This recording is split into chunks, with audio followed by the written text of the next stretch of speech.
President Donald Trump at CPAC, a rock star welcome there.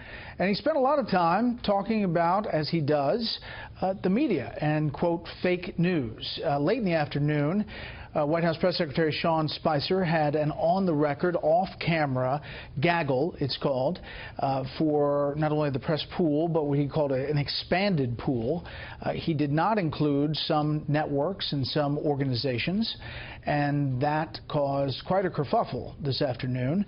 The White House Correspondents Association said the WHCA board is protesting strongly against how today's gaggle is being handled by the White House. We encourage the organizations that were allowed in to share the material with others in the press corps who were not.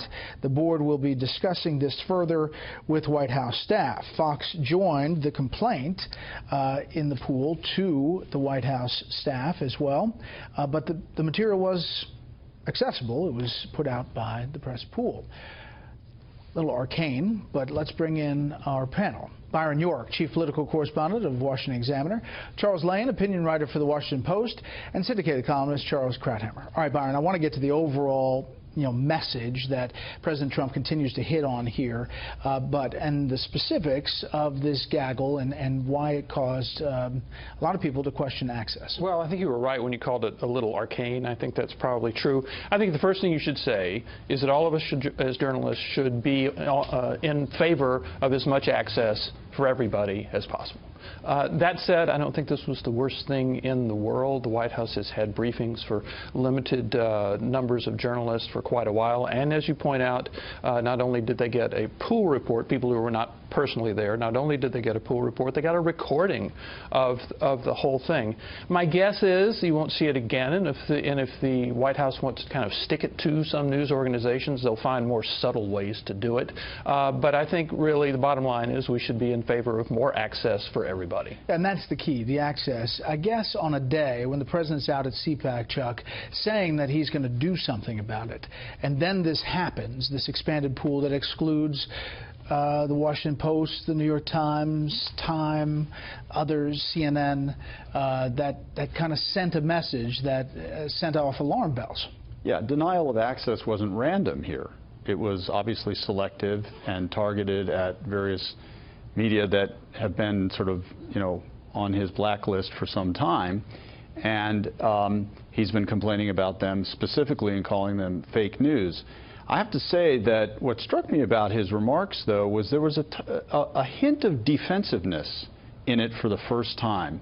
He took pains to say, no, I wasn't really saying all the media is the enemy of the people, just the fake media. Nobody loves the First Amendment more than I. And, in the scheme of things for Donald Trump, that sounded like a kind of a climb down to me, in the sense that it seemed like some of the criticism he'd been getting for that awful enemy of the people remark had started to hit home. I mean, you remember Admiral McRaven said it was one of the most dangerous things he's ever heard, or words to that effect. What the president's trying to do in a time when conservatives have a lot of internal disagreements about themselves, the one thing they can agree on is they don't like the mainstream media. And he's trying to use that to, in addition to pursuing his own little quarrels with particular media, he's trying to strike this one theme that all conservatives agree on and take advantage of that. Yeah, all right, here's another little part of the speech on a particular media outlet and the agenda. Somebody said, a poll came out. And I say, what network is it? And they'll say a certain, let's not even mention names, right? You have a lot of them. Look, the Clinton News Network is one. Many of these groups are part of the large media corporations that have their own agenda, and it's not your agenda, and it's not the country's agenda. And we have to fight it, folks. We have to fight it. And, Charles, that's a popular message with his supporters. It is what Steve Bannon talked about yesterday at CPAC. Is it working? Does it work long term? It works on the base. You'll get the cheers and the applause all the time. I don't think it works anywhere else. I think people are rightly somewhat concerned. They may not be alarmed. What happened today was symbolic and minor as a real thing. But nonetheless, the symbolism is alarming. The president uses a phrase from Lenin, enemies of the people. You were an enemy of the people in Lenin's day. You were dead. I mean, these are serious historical terms that shouldn't ever be used. and you're sending a message that you're hostile to certain media outlets. And as you say, on the same day, you explicitly, unsubtly exclude them from a gaggle. Like, of course, in the scheme of things, that doesn't matter.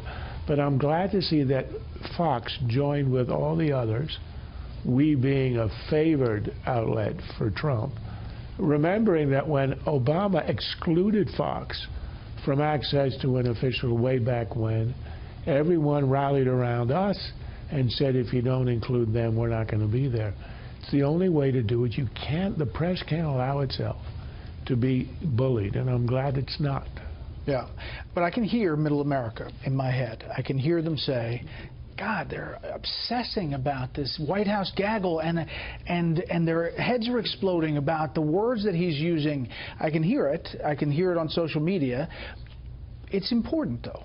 Well, it is important, but I'll speak for middle America here. I went to the speech today, and Trump comes out and he talks for a long time about the press, maybe 10, 15 minutes, and then he says in conclusion, and you thought, wow, is that all he's going to talk about today?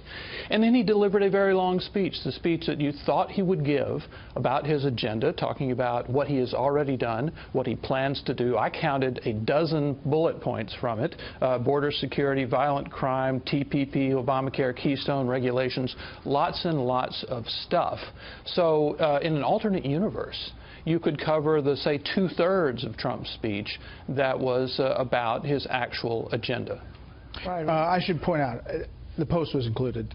I thought so, yeah. New York Times and the LA Times were not. On the other hand, he took a shot at the Washington Post in his speech, talking about the story with the 9 sources that he claimed. Right, and you know what we're not talking about today, and every network is not talking about today, is this whole FBI deal, and whether Reince Priebus talked to the FBI about getting the story straight about the New York Times reporting. The White House put out a very detailed kind of backgrounder on what Priebus says happened, and that the New York Times story was wrong, but we're not talking about that. As in many other cases, it's hard to decide whether this was a deliberate act of misdirection or whether it just happened to turn out this way. I always tend to not believe in intention and conspiracies, because it gives anybody that you're talking about here in Washington too much credit. They couldn't organize a 2-car funeral if they tried. So I would assume it was random, but it did actually take attention away from an odd story, and one that seemed to imply that even though the impetus came from the FBI, there was the White House political sort of operatives trying to persuade the FBI to make them look, or to help to dismiss a story about Russian influence. And those kind of interactions are not really supposed to occur. Yeah, and they completely push back on all of that. Donald Trump tweeting, President Trump tweeting, the FBI is totally unable to stop the national security leakers that have permeated our government for a long time. They can't even find the leakers within the FBI itself. Classified information is being given to media that could have a devastating effect on the U.S. Find now, he says.